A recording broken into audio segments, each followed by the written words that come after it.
മഹൽ സ്നേഹം പരലോകപിതാവൂതൻ മകനെ മരിപ്പതിനായി കുരിശിൽ കൈവെടിഞ്ഞോ. ദൈവനാമത്തിന് മഹത്വം ഉണ്ടാകട്ടെ. പ്രിയപ്പെട്ടവരെ, നമ്മൾ ഇന്ന് ഇവിടെ ചിന്തിക്കാൻ പോകുന്ന വിഷയം യേശുക്രിസ്തുവിൽ കൂടിയുള്ള പാപമോചനം. അത് പൗലോസിന്റെ ഉപദേശമാണോ യേശുക്രിസ്തുവിന്റെ പഠിപ്പിലാണോ എന്നുള്ളതാണ്. കുറച്ച് നാളുകൾക്ക് മുമ്പ് മുഹമ്മദ് ഈസ എന്ന് പറയുന്ന ഒരു വ്യക്തി തൻ്റെ ഒരു പുസ്തകത്തിൽ കൂടി ക്രിസ്തുമാർഗം യാഥാർത്ഥ്യമുണ്ട് എന്നുള്ള തൻ്റെ പുസ്തകത്തിൽ കൂടിയും തൻ്റെ ചില പ്രഭാഷണങ്ങളിൽ കൂടിയും യേശുക്രിസ്തുവിൽ കൂടിയുള്ള യേശുക്രിസ്തുവിന്റെ മരണത്തിൽ കൂടിയുള്ള പാപമോചനം പഴയ നിയമ പ്രവാചകന്മാരോ യേശുവോ അപ്പോസ്തലന്മാരോ പഠിപ്പിച്ചിട്ടില്ല. യേശുക്രിസ്തു വന്നത് ന്യായപ്രമാണത്തെ പുനഃസ്ഥാപിക്കാനായിട്ടാണ്. എന്നാൽ ആ സന്ദേശത്തെ അട്ടിമറിച്ചുകൊണ്ട് യേശുക്രിസ്തുവിന്റെ മരണത്തിൽ കൂടിയുള്ള പാപമോചനം എന്ന ഉപദേശം സ്ഥാപിച്ചത് പൗലോസാണ് എന്ന് പഠിപ്പിക്കുന്നത് കാണാനിടയായിത്തീർന്നു. അദ്ദേഹത്തിന്റെ പുസ്തകങ്ങൾക്കും പ്രഭാഷണങ്ങൾക്കും തക്ക മറുപടി ക്രിസ്തീയ സഹോദരന്മാർ കൊടുത്തു കഴിഞ്ഞുവെങ്കിലും ഈ വിഷയം യേശുക്രിസ്തുവിന്റെ മരണത്തിൽ കൂടിയുള്ള പാപമോചനം പൗലോസിന്റെ ഉപദേശമോ യേശുക്രിസ്തുവിന്റെ പഠിപ്പിലോ എന്നുള്ള വിഷയം മാത്രം നമുക്കിവിടെ ദൈവവചനത്തിൽ നിന്ന് ചിന്തിക്കാം. ഈ വിഷയം പഠിക്കുന്നതിനായിട്ട് നാം പൗലോസിന്റെ ലേഖനങ്ങൾ മുഴുവൻ മാറ്റി നിർത്തിയിട്ട് ബാക്കിയുള്ള തിരുവെഴുത്തുകളിൽ നിന്ന് മാത്രം ഈ വിഷയം ചിന്തിക്കാനായിട്ട് പോവുകയാണ്. ഒന്നാമതായി നാം യേശുക്രിസ്തു തന്നെ താൻ ഈ ഭൂമിയിലേക്ക് വന്നത് എന്തിനാണ് എന്ന് പറയുന്ന ഒരു വാചകം നമ്മൾ ശ്രദ്ധിക്കാം. മത്തായിയുടെ സുവിശേഷം 20:28 വാക്യത്തിൽ യേശുക്രിസ്തു താൻ ഈ ഭൂമിയിൽ വന്നതിനെ പറ്റി പറയുന്നത് ഇങ്ങനെയാണ്: മനുഷ്യപുത്രൻ ശുശ്രൂഷ ചെയ്യിപ്പാനല്ല, ശുശ്രൂഷിപ്പാനും അനേകർക്ക് വേണ്ടി തൻ്റെ ജീവനെ മറുവിലയായി കൊടുപ്പാനും അത്രേ വന്നത് എന്ന് പറഞ്ഞു. ഇവിടെ വളരെ വ്യക്തമായിട്ട് യേശുക്രിസ്തു ഈ ഭൂമിയിൽ വന്നതിന്റെ ഉദ്ദേശം തൻ്റെ വാക്കുകളിൽ തന്നെ പറയുകയാണ്. അനേകർക്ക് വേണ്ടി തൻ്റെ ജീവനെ മറുവിലയായിട്ട് കൊടുക്കാനായിട്ടാണ് യേശുക്രിസ്തു വന്നത്. എന്നാൽ ഈ വാക്യം വായിക്കുന്ന ചില ആൾക്കാർ പറയാറുണ്ട്, ഇതിൽ പാപമോചനത്തിനെ പറ്റിയോ ഒന്നും പറയുന്നില്ല, മറുവിലയായി യേശുക്രിസ്തു ജീവൻ കൊടുത്തു എന്ന് മാത്രമേ പറയുന്നുള്ളൂ. അതുകൊണ്ട് യേശുക്രിസ്തു തന്നെ പറഞ്ഞ വേറൊരു വാചകം നമുക്ക് ശ്രദ്ധിക്കാം. മത്തായിയുടെ സുവിശേഷം 26-ാമത്തെ വാക്യം, അതിൽ യേശുക്രിസ്തു ഇങ്ങനെയാണ് പറയുന്നത്: ഇത് യേശുക്രിസ്തുവിന്റെ രക്തത്തെ പറ്റി പറയാണ്. ഇത് അനേകർക്ക് വേണ്ടി പാപമോചനത്തിനായി ചൊരിയുന്ന പുതിയ ഉടമ്പടിക്കുള്ള എൻ്റെ രക്തം. ഇവിടെ കാര്യങ്ങൾ വളരെ വ്യക്തമാണ്. യേശുക്രിസ്തു പറയുകയാണ്, യേശുക്രിസ്തു തൻ്റെ രക്തം ചൊരിയുന്നത് പാപമോചനത്തിന് വേണ്ടിയിട്ടാണ്, അനേകർക്ക് വേണ്ടിയിട്ടാണ്. അതുവഴി ഒരു പുതിയ ഉടമ്പടിയും യേശുക്രിസ്തു സ്ഥാപിക്കുകയാണ്. ഇവിടെ യേശുക്രിസ്തു പറയുന്ന രണ്ട് കാര്യങ്ങൾ നാം ശ്രദ്ധിക്കണം. ഒന്നാമത്തേത്, യേശുക്രിസ്തു പറയുകയാണ് തൻ്റെ രക്തം ഒരു പുതിയ ഉടമ്പടിക്കായിട്ടുള്ളതാണ്. രണ്ടാമത്, ഇത് അനേകരുടെ പാപമോചനത്തിനായിട്ട് ചൊരിയുന്നതാണ്. ഈ കാര്യങ്ങൾ നമുക്കൊന്ന് ചിന്തിക്കാം. സ്വാഭാവികമായിട്ടും ഒരു പുതിയ ഉടമ്പടി എന്ന് നമ്മൾ കേൾക്കുമ്പോൾ ഒരു പഴയ ഉടമ്പടി ഉണ്ടാകണം. അത് മാറ്റിയിട്ടാണ് പുതിയ ഉടമ്പടി ഉണ്ടാക്കുന്നത്. എന്തായിരുന്നു ആ പഴയ ഉടമ്പടി? എവിടെയാണ് അതിനെപ്പറ്റി പറയുന്നത്? എന്തിനാണ് പഴയ ഉടമ്പടി മാറ്റി ഒരു പുതിയ ഉടമ്പടി ഉണ്ടാക്കിയത്? എന്തായിരുന്നു ആ പഴയ ഉടമ്പടിയുടെ ബലഹീനത? ഈ കാര്യങ്ങൾ നമ്മൾക്ക് പഴയ നിയമ പുസ്തകങ്ങളിൽ നിന്നും പഴയ നിയമ പ്രവാചകന്മാർ എന്തായിരുന്നു ഈ പഴയ ഉടമ്പടിയെയും പുതിയ ഉടമ്പടിയെയും പറ്റി പറഞ്ഞത് എന്ന് നമുക്ക് ചിന്തിക്കുമ്പോൾ കുറച്ചുകൂടി വ്യക്തമാകും. അതിനായിട്ട് നമുക്ക് പഴയ നിയമ പ്രവാചകന്മാരിലേക്ക് തന്നെ പോകാം. യിരെമ്യാവിന്റെ പ്രവചനം 31-ാമത്തെ അധ്യായത്തിന്റെ 31-ാമത്തെ വാക്യത്തിൽ യിരെമ്യാവ് പറയുകയാണ്, വരാൻ പോകുന്ന പുതിയ ഉടമ്പടിയെ പറ്റി പറയുന്ന വാക്യമാണ് ഇവിടെ പറഞ്ഞിരിക്കുകയാണ്: ഞാൻ ഇസ്രായേൽ ഗ്രഹത്തോടും യഹൂദ ഗ്രഹത്തോടും പുതിയൊരു ഉടമ്പടി ചെയ്യുന്ന കാലം വരും എന്ന് യഹോവയുടെ അരുളപ്പാട്.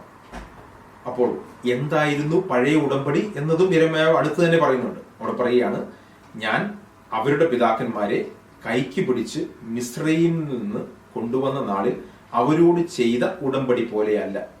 ഇവിടെ നിന്നും വളരെ വ്യക്തമാണ്, ഒരു പുതിയ ഉടമ്പടി സ്ഥാപിക്കാൻ പോകുന്നു എന്ന് പഴയ നിയമ പ്രവാചകന്മാർ തന്നെ പറയുന്നു. ഒരു പഴയ ഉടമ്പടി ഉണ്ടായിരുന്നു എന്നും പറയുന്നു. എന്തായിരുന്നു ആ പഴയ ഉടമ്പടി എന്ന് വെച്ച് കഴിഞ്ഞാൽ അത് ഇസ്രായേൽ മക്കളെ മിസ്രയീമിൽ നിന്ന് പുറപ്പെടുവിച്ചു കൊണ്ടുവന്നപ്പോൾ മോശ മുഖാന്തരം സ്ഥാപിച്ച ഉടമ്പടിയാണ് എന്നും വ്യക്തം. ആ ഉടമ്പടിയെ പറ്റി നമുക്ക് കുറച്ച് കഴിഞ്ഞിട്ട് വളരെ വ്യക്തമായിട്ട് ചിന്തിക്കാം.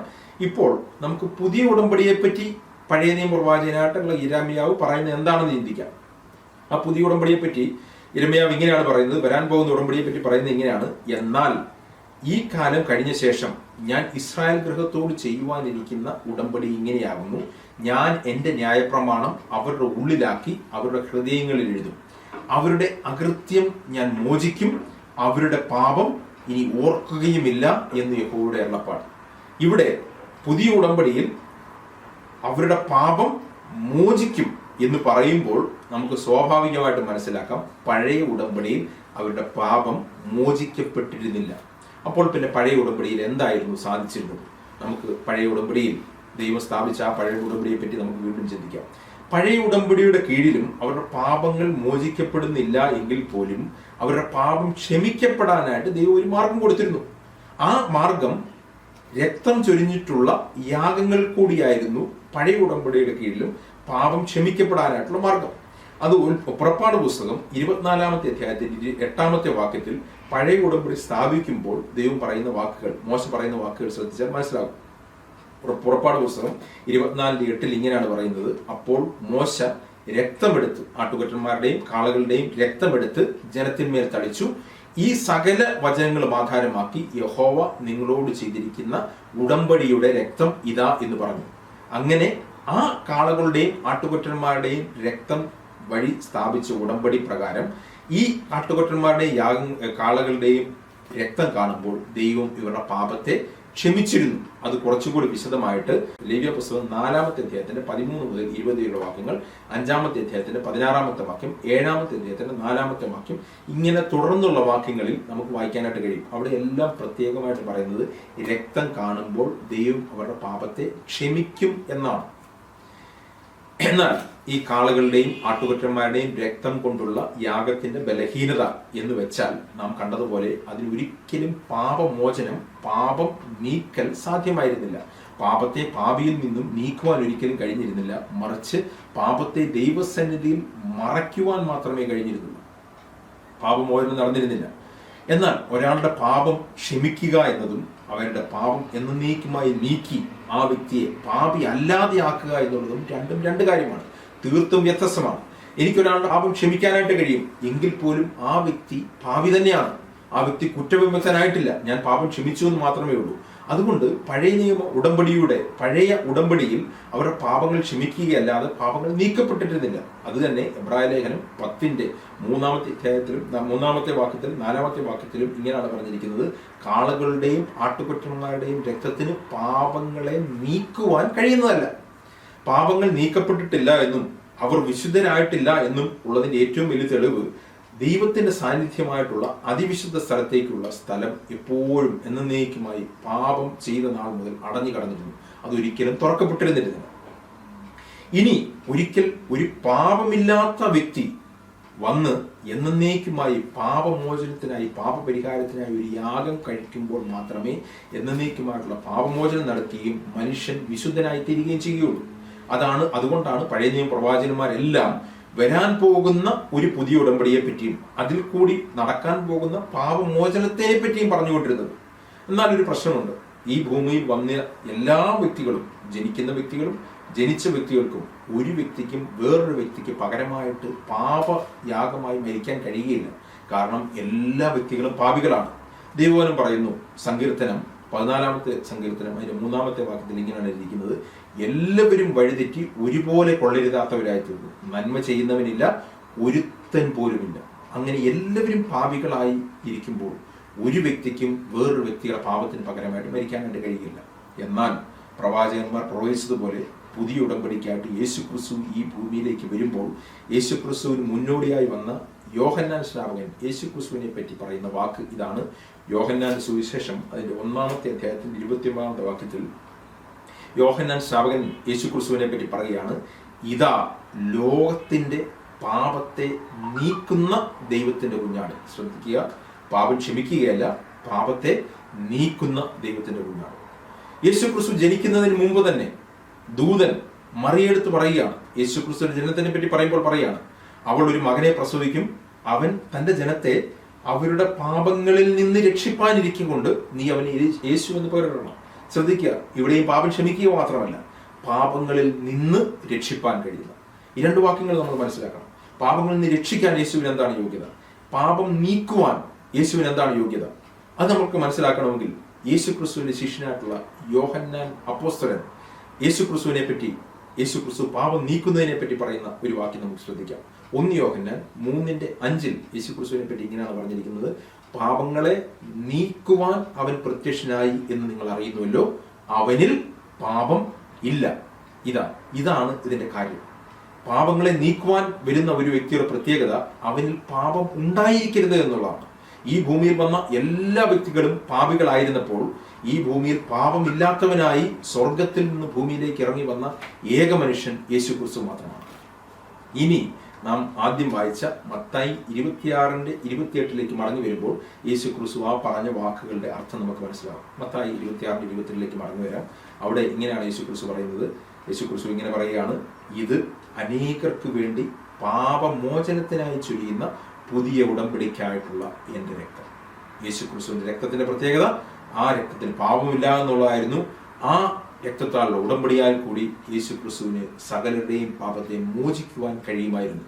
യേശു ക്രിസ്തുവിന്റെ മരണം കഴിഞ്ഞ ഉടനെ തന്നെ യേശു ക്രിസ്തുവിന്റെ മരണത്താൽ, യേശു ക്രിസ്തുവിന്റെ രക്തത്താൽ പാപമോചനം സാധ്യമായി എന്നുള്ളതിന് തെളിവായി അതുവരെയും അടഞ്ഞുകിടന്നിരുന്ന ദൈവസാന്നിധ്യത്തിലേക്കുള്ള തിരശീല ദൈവം രണ്ടായി കീറി ആ ഉടമ്പടിയെ ദൈവം ഉറപ്പിക്കുകയാണ്. യേശു ക്രിസ്തു മരിച്ച് ഉയർത്തെഴുന്നേറ്റതിന് ശേഷം യേശു ക്രിസ്തു തന്റെ ശിഷ്യന്മാരോട് പറയുന്ന വാക്ക് നമുക്ക് ശ്രദ്ധിച്ചു കഴിഞ്ഞാൽ ഇതിനെ വീണ്ടും ഉറപ്പിക്കുന്നതാണ്. ലൂക്കോസിന്റെ സുവിശേഷം 44 വാക്യത്തിൽ യേശു ക്രിസ്തു തന്റെ ശിഷ്യന്മാരുടെ അടുത്ത് പറയുകയാണ്: പിന്നെ അവൻ അവരോട്, ഇതാകുന്നു നിങ്ങളോടുകൂടെ ഇരിക്കുമ്പോൾ ഞാൻ പറഞ്ഞ വാക്ക്. മോശയുടെ ന്യായപ്രമാണത്തിൽ, പ്രവാചക പുസ്തകങ്ങളിലും സങ്കീർത്തനങ്ങളിലും എന്നെക്കുറിച്ച് എഴുതിയിരുന്നതൊക്കെയും നിവൃത്തിയാകണം എന്നുള്ളത് തന്നെ എന്ന് പറഞ്ഞു. യേശു ക്രിസ്തു പറയാണ്, പഴയ നിയമ പ്രവാചക പുസ്തകങ്ങളിൽ, മോശയുടെ പുസ്തകത്തിൽ, സങ്കീർത്തനങ്ങളിലെല്ലാം യേശു ക്രിസ്തുവിനെ കുറിച്ച് എഴുതിയിരുന്നു. ഇത് പൗലോസിന്റെ ഉപദേശമല്ല. പഴയ നിയമ പ്രവാചകന്മാരുടെ സങ്കീർത്തനങ്ങളിലെ, മോശയുടെ പുസ്തകത്തിലെ ഉപദേശമാണെന്ന് യേശു ക്രിസ്തു തന്നെ പറയാണ്. എന്തായിരുന്നു യേശു ക്രിസ്തുവിനെ കുറിച്ച് എഴുതിയിരുന്നത് എന്നുള്ളത് അടുത്ത വാക്യത്തിൽ യേശു ക്രിസ്തു പറയുന്നുണ്ട്. അവിടെ പറയുകയാണ്: ക്രിസ്തു കഷ്ടമനുഭവിക്കുകയും 3-ാം നാൾ മരിച്ചവരിൽ നിന്ന് ഉയർത്തെഴുന്നേൽക്കുകയും അതിനാൽ അവന്റെ നാമത്തിൽ മാനസാന്തരവും പാപമോചനവും യെരുശലേമിൽ തുടങ്ങി സകല ജാതികളിലും പ്രസംഗിക്കുകയും വേണം എന്നിങ്ങനെ പഴയ നിയമ പുസ്തകങ്ങളിൽ എഴുതിയിരുന്നു. എന്താണ്? പാപം ക്ഷമിക്കുകയല്ല, യേശു ക്രിസ്തുവിന്റെ നാമത്തിൽ പാപമോചനം. കാരണം പുതിയ ഉടമ്പടി സ്ഥാപിക്കപ്പെട്ട് കഴിഞ്ഞു. അതിനാൽ അവരടുത്ത് പറയുകയാണ്, ഇനി പാപമോചനം നിങ്ങൾക്ക് പ്രസംഗിക്കാമെന്ന് പറയുകയാണ്. അവന്റെ നാമത്തിൽ മാനസാന്തരവും പാപമോചനവും എല്ലായിടത്തും പ്രസംഗിക്കുക. നാം ഇതുവരെ ചിന്തിച്ചതിൽ ഒരു വാക്യം പോലും അപ്പോസ്തലനായിട്ടുള്ള പൗലോസിന്റെ നമ്മൾ എടുത്തില്ല.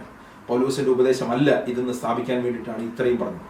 ഇനി നമ്മൾ മുഹമ്മദ് ഈസ പറഞ്ഞ ആ വാക്കുകൾ ഒന്ന് ശ്രദ്ധിക്കാം.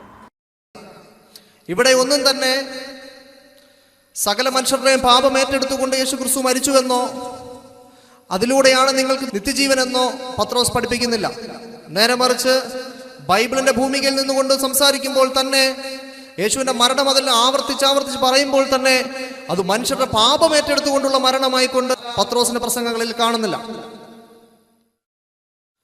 അവിടെ പറയുന്നത്, നിങ്ങൾ ദൈവനിയോഗിതനായ മിശിഹായെ അഥവാ ക്രിസ്തുവിനെ നിങ്ങൾ വധിച്ചിരിക്കുന്നു, എന്നാൽ ദൈവം അത്ഭുതകരമായി അദ്ദേഹത്തെ ഉയർപ്പിച്ചിരിക്കുന്നു. ഇവിടെ അതുമായി ബന്ധപ്പെട്ട് പ്രത്യേകിച്ച് ഒരു മോക്ഷത്തിന്റെ മാർഗം അവിടെയെങ്ങും പഠിപ്പിക്കുന്നതായി നമ്മൾ കാണുന്നില്ല.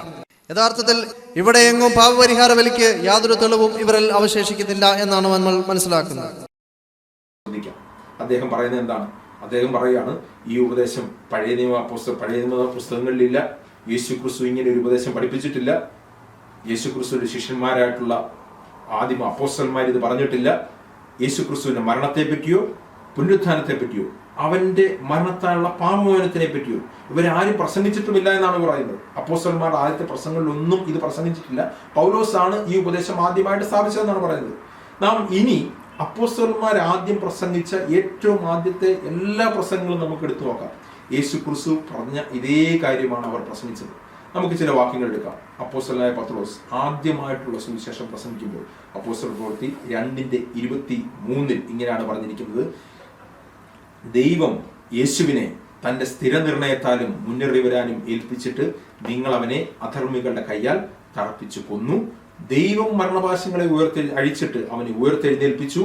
ഈ യേശുവിനെ ദൈവം ഉയർത്തെഴുന്നേൽപ്പിച്ചു. അതിന് ഞങ്ങൾ സാക്ഷികളാകുന്നു. നിങ്ങൾ മാനസാന്തരപ്പെട്ട് നിങ്ങളുടെ പാപത്തിന്റെ മോചനത്തിനായി ഓരോരുത്തൻ യേശു ക്രിസ്തുവിന്റെ നാമത്തിൽ സ്നാനമേൽക്കുക. ശ്രദ്ധിക്കുക, ഇവിടെ എല്ലാ കാര്യങ്ങളും 4 കാര്യങ്ങൾ പത്രോസ് പറയുകയാണ്. യേശു ക്രിസ്തുവിന്റെ മരണം, പുനരുത്ഥാനം, മാനസാന്തരം, പാപമോചനം. ആദ്യത്തെ പ്രസംഗത്തിൽ. രണ്ടാമത്തെ പ്രസംഗം നമുക്ക് ശ്രദ്ധിക്കാം. 3-ാമത്തെ അധ്യായം 4 മുതൽ 19 വരെയുള്ള വാക്യങ്ങളാണ്. അവിടെയും ഇതേ കാര്യം തന്നെ പറയാണ്. പരിശുദ്ധനും നീതിമാനുമായവനെ നിങ്ങൾ തള്ളിപ്പറഞ്ഞു, ജീവനായകനെ നിങ്ങൾ കൊന്നു തളഞ്ഞു, അവനെ ദൈവം മരിച്ചവരിൽ നിന്ന് എഴുന്നേൽപ്പിച്ചു, അതിന് ഞങ്ങൾ സാക്ഷികളാകുന്നു. ആകയാൽ നിങ്ങളുടെ പാപങ്ങൾ മാഞ്ഞു കിട്ടേണ്ടതിന് മാനസാന്തരപ്പെട്ട് തിരിഞ്ഞുകൊള്ളുവിൻ. ഇവിടെയും വളരെ വ്യക്തമായിട്ട് സുവിശേഷം പറയുന്നു. യേശുക്രിസ്തുവിന്റെ മരണം, പുനരുത്ഥാനം, മാനസാന്തരം, പാപമോചനം. അടുത്ത പ്രസംഗം 4-ാമത്തെ അധ്യായത്തിന്റെ 10-ാമത്തെ വാക്യം. അവിടെ പത്രോസ് പറയാണ്, ദൈവം മരിച്ചവരിൽ നിന്ന് ഉയർത്തെഴുന്നേൽപ്പിച്ചവനായ യേശുക്രിസ്തുവിന്റെ നാമത്തിൽ ഇവൻ സൗഖ്യമായി ഉള്ളവനായി നിങ്ങളുടെ ഇടയിൽ നിൽക്കുന്നു. മറ്റൊരുത്തനും രക്ഷയില്ല. നാം രക്ഷിക്കപ്പെടുവാൻ ആകാശത്തിന് കീഴിൽ മനുഷ്യരുടെ ഇടയിൽ നൽകപ്പെട്ട വേറൊരു നാമവുമില്ല. ഇവിടെയും 4 കാര്യങ്ങൾ: യേശുക്രിസ്തുവിന്റെ മരണം, പുനരുത്ഥാനം, മാനസാന്തരം, പാപമോചനം. അടുത്ത പ്രസംഗം അപ്പോസ്തലപ്രവൃത്തി 5-ാമത്തെ അധ്യായത്തിന്റെ 30-31 വാക്യങ്ങൾ. നിങ്ങൾ മരത്തിൽ തൂക്കിക്കൊന്ന യേശുവിനെ നമ്മുടെ പിതാക്കന്മാരുടെ ദൈവം ഉയർപ്പിച്ചു, ഇസ്രായേലിന് മാനസാന്തരവും പാപമോചനവും നൽകുവാൻ ദൈവം അവനെ പ്രഭുവായും രക്ഷിതാവായും തന്റെ വലങ്കരത്താൽ ഉയർത്തിയിരിക്കുന്നു. നാം ചിന്തിച്ചത് ആദിമ അപ്പോസ്തലന്മാരുടെ ആദ്യത്തെ 4 പ്രസംഗങ്ങളാണ്. ഈ 4 പ്രസംഗങ്ങളിലും യേശുക്രിസ്തു പഠിപ്പിച്ചതും പഴയ നിയമ പ്രവാചകന്മാർ പഠിപ്പിച്ചതും ആയിട്ടുള്ള യേശുക്രിസ്തുവിന്റെ മരണം, പുനരുത്ഥാനം, മാനസാന്തരം, പാപമോചനം എന്നിവ വളരെ വ്യക്തമായിട്ട് പ്രസംഗിക്കുന്നു. ഇന്നും ഞങ്ങൾ പ്രസംഗിക്കുന്നത് ഇത് തന്നെയാണ്. ഞങ്ങളുടെ സുവിശേഷത്തിനും യാതൊരു വ്യത്യാസവുമില്ല. ഈ സുവിശേഷം പൗലോസ് പുതുതായി കണ്ടുപിടിച്ച സുവിശേഷമല്ല, യേശുക്രിസ്തു പഠിപ്പിച്ചതും പഴയ നിയമ പ്രവാചകന്മാർ പ്രവചിച്ചതും അപ്പോസ്തലന്മാർ പഠിപ്പിച്ചതും അപ്പോസ്തലന്മാരുടെ ലേഖനത്തിൽ എഴുതിയതുമാണ്. ഇതുവരെ നമ്മൾ ആദിമ അപ്പോസ്തലന്മാർ പ്രസംഗിച്ച പ്രസംഗം എന്താണെന്ന് നമ്മൾ ചിന്തിച്ചു. ഇനി ആദിമ അപ്പോസ്തലന്മാർ, യേശുക്രിസ്തുവിനോട് കൂടിയിരുന്ന ആദിമ അപ്പോസ്തലന്മാർ എഴുതിയത് എന്താണ്? ലേഖനങ്ങൾ കൂടി. പൗലോസിന്റെ ഉപദേശമല്ല, പത്രോസിന്റെയും യോഹന്നാന്റെയും ഉപദേശം എന്താണ്? പത്രോസിന്റെ ലേഖനം 1 പത്രോസ് അതിന്റെ 1-ാമത്തെ അധ്യായത്തിന് 18-ാമത്തെ വാക്യം. പത്രോസ് പറയാണ്, വ്യർത്ഥവും പിതൃപാരമ്പര്യവുമായി നിങ്ങളുടെ നടപ്പിൽ നിന്ന് നിങ്ങളെ വീണ്ടെടുത്തിരിക്കുന്നത് പൊന്ന്, വെള്ളി മുതലായ അഴിഞ്ഞു പോകുന്ന വസ്തുക്കളെ കൊണ്ടല്ല. ശ്രദ്ധിക്കുക, ക്രിസ്തു എന്ന നിർദോഷവും നിഷ്കളങ്കവുമായ കുഞ്ഞാടിന്റെ വിലയേറിയ രക്തം കൊണ്ടത്രയും നിങ്ങൾ അറിയുന്നുവല്ലോ. അപ്പോസ്തലനായിട്ടുള്ള പത്രോസ് പറയാണ്, പഴയ നിയമത്തിലെ ആടുകളുടെ രക്തം നിർദോഷവും നിഷ്കളങ്കവുമായ രക്തമായിരുന്നില്ല. അതെല്ലാം പാപം മോചിക്കാൻ സാധ്യമായിരുന്ന രക്തങ്ങളായിരുന്നില്ല. എന്നാൽ അപ്പോസ്തലനായിട്ടുള്ള യോഹന്നാൻ പറഞ്ഞതുപോലെ, യോഹന്നാൻ സ്നാപകൻ പറഞ്ഞതുപോലെ, ലോകത്തിന്റെ പാപത്തെ നീക്കുന്ന കുഞ്ഞാടിന്റെ വിലയേറിയ രക്തം കൊണ്ട് മാത്രമേ പാപമോചനമുള്ളൂ എന്ന് അപ്പോസ്തലനായിട്ടുള്ള പത്രോസ് പറയുകയാണ്. അപ്പോസ്തലനായ പത്രോസ് വീണ്ടും പറയുകയാണ്, 1 പത്രോസ് അതിന്റെ 2:24 പറഞ്ഞിരിക്കുകയാണ്, നാം പാപം സംബന്ധിച്ച് മരിച്ച് നീതിക്ക് ജീവിക്കേണ്ടതിന് അവൻ തന്റെ ശരീരത്തിൽ നമ്മുടെ പാപങ്ങളെ ചുമന്നുകൊണ്ട് ക്രൂശിന്മേൽ കയറി. യോഹന്നാൻ അപ്പോസ്തലൻ പറയുകയാണ്, 1 യോഹന്നാൻ 1:7 വാക്യം, അവന്റെ പുത്രനായ യേശുവിന്റെ രക്തം സകല പാപവും പോക്കി നമ്മെ ശുദ്ധീകരിക്കുന്നു. 1 യോഹന്നാൻ 2:2 യോഹന്നാൻ അപ്പോസ്തലൻ പറയുകയാണ്, അവൻ നമ്മുടെ പാപങ്ങൾക്ക് പ്രായശ്ചിത്തമാകുന്നു, നമ്മളുടേത് മാത്രമല്ല സർവ്വലോകത്തിന്റെയും പാപത്തിന് തന്നെ. പ്രിയപ്പെട്ടവരെ, നാം ഇത്രയും ചിന്തിച്ചതിൽ നമ്മൾ പൗലോസിന്റെ ഒരു വാക്യം പോലും എടുത്തില്ല. പൗലോസിന്റെ ഒരു പുസ്തകത്തെയും ടച്ച് ചെയ്തില്ല.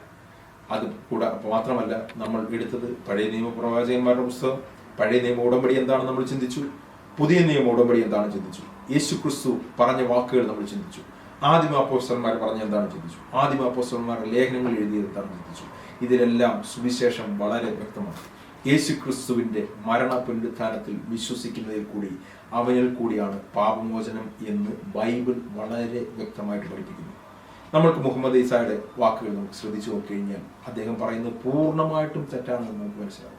ഇവിടെ പറഞ്ഞിരിക്കുന്നത് പൗലോസിന്റെ ഉപദേശം മുഴുവൻ മാറ്റി നിർത്തിയാലും, പൗലോസിന്റെ പുസ്തകം മാറ്റി നിർത്തിയാലും, മുഴുവൻ മാറ്റി നിർത്തിയാലും ക്രിസ്തീയ ഉപദേശത്തിന് യാതൊരു വ്യത്യാസവുമില്ല. യേശുക്രിസ്തുവിന്റെ മരണത്തിൽ കൂടി പുനരുത്ഥാനത്തിൽ കൂടി അവന്റെ നാമത്തിൽ പാപമോചനം ഉണ്ട് എന്ന് ദൈവം പറഞ്ഞിരിക്കുന്നു. അവന്റെ നാമത്തിൽ മാത്രമേ പാപമോചനമുള്ളൂ. യേശുക്രിസ്തു മാത്രമേ ഈ ഭൂമിയിൽ പാപമില്ലാത്തവനായി വന്നിട്ടുള്ളൂ. കാരണം ഈ ഭൂമിയിൽ വന്ന എല്ലാവരും ആദമിൽ നിന്നാണ് ജനിച്ചത്. ആദമിൽ കൂടി ഏക മനുഷ്യനാൽ ഈ ഭൂമിയിലേക്ക് പാപം കടന്നു വന്നു. എന്നാൽ ഒടുക്കത്തെ ആദമായി, രണ്ടാമത്തെ മനുഷ്യനായി സ്വർഗത്തിൽ നിന്ന് ഭൂമിയിലേക്ക് ഇറങ്ങുന്ന യേശുക്രിസ്തുവിന്റെ മരണത്തിൽ കൂടി നമ്മുടെ പാപങ്ങൾ ദൈവം എന്നേക്കുമായി മോചിച്ചിരിക്കുന്നു. അവനുള്ള വിശ്വാസത്താൽ നമുക്ക് പാപമോചനം ലഭിക്കും എന്നുള്ള ദൈവവചനം പറഞ്ഞിരിക്കുന്നു. ഈ സുവിശേഷം മനസ്സിലാക്കാൻ ദൈവം നമ്മളെ സഹായിക്കട്ടെ. മരണത്താൽ മറയാത്ത മഹൽ സ്നേഹപ്രഭയാൽ പിരിയാബന്ധമാണീതു യുഗകാലം വരെയും.